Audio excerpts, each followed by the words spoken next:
তোমরা হয়তো বুঝে গেছো এটা কি পুজো হতে পারে। Hey everyone, welcome to my new another video. এটা হচ্ছে আমাদের ত্রিপুরার ফেমাস বিপত্তারিণী মায়ের পুজো।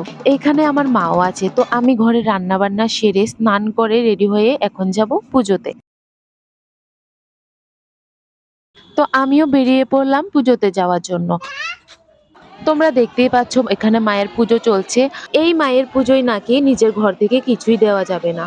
ঘরের বিবাহিত মহিলারা কিছু বাড়িতে গিয়ে চাল দক্ষিণা সংগ্রহ করে পুজোটা সম্পূর্ণ করতে হবে। তোমাদের তো একটা কথা বলতে ভুলিয়ে গেছি, আমি আগরতলা থেকে এসছি ফ্রাইডেতে কলেজ শেষ করে। এখন যজ্ঞ চলছিল, যজ্ঞর কিছুক্ষণ পরেই শুরু হয় অঞ্জলি দেওয়া। আর আমাদের কাছে পুজোর মেন পার্টি হলো মাকে অঞ্জলি দেওয়া।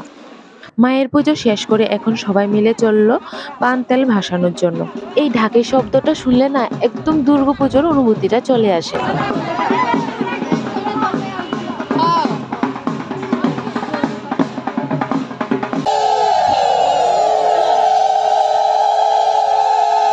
তেলটা ভাসানোর পর রংটা খুব সুন্দর হয়ে ফুটেছে, ফোনে হয়তো বোঝা যাচ্ছিল না।